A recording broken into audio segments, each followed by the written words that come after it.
To other news now, and opposition supporters in Thailand are holding their final rally before Sunday's election. The government is pushing ahead with the election despite protesters' threats to disrupt the vote. Prime Minister Yingluck Shinawatra has appealed for demonstrators to show restraint. Let's cross live now to our correspondent Wayne Hay, who's with anti-government protesters in Bangkok. And Wayne, just how determined are this group of people to disrupt, to block the election?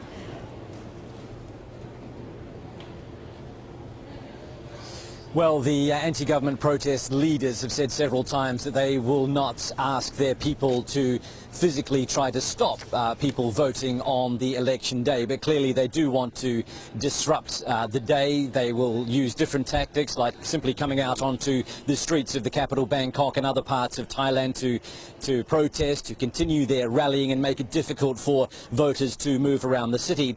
They've also gone to government buildings, such as here where I am in the Bangkok suburb of Laxi. They are outside a local administrative building, which is where there are ballot papers, many ballot papers stored inside. Those papers are due to leave here in the early hours of Sunday morning and go out to the polling booths. The protesters have come here, they're camping outside and saying that that will not happen. They will not allow anyone inside to retrieve those papers and take them out to the polling booths. And this is something that is happening in other parts of Thailand as well. Increasing concerns about violence. There were at least 2 shooting incidents in Bangkok alone on Friday night, Saturday morning, including one here in Laxi, and that is increasing concerns about what may unfold on Sunday, as Scott Heidler reports. In last-minute campaigning on the streets of Bangkok, a decidedly non-political issue has risen to the top: voter safety. There was violence when the anti-government protesters blocked polling centers last week during advance voting. These snap elections were called by Prime Minister Yingluck Shinawatra. Her response to the protesters' demand for her to resign. Standing firm, she told the protesters if they want her out, they have to do it through the ballot. Suthep Thaugsuban is a former deputy prime minister. In November, he gave up his seat as an opposition member of parliament to lead the protesters.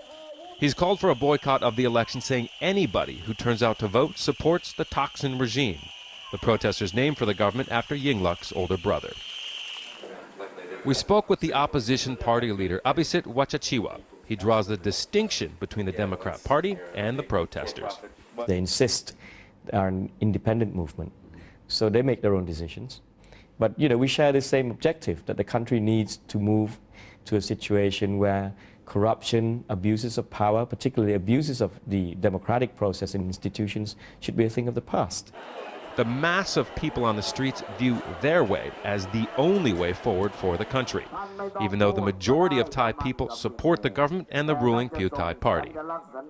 Because of the concern about more violence and because of the environment the protesters here have created, as well as an election boycott called by the opposition party and the leaders of these protests, some feel as though this election on Sunday is about more than selecting a prime minister and a government. They see it as a referendum on what system the government will operate under. This time is absolutely different than all the history of election in Thailand. Now we go to vote for democracy. You are voting to prove that your vote matters. Few hold hope that Sunday's polling will bring 8 years of political turmoil to an end. In fact, it's expected to take months before a government can be formed, if at all. Low numbers and legal complications could require additional elections or even nullify the results. So most are simply hoping that the ballots close without bloodshed. Scott Heidler, Al Jazeera, Bangkok.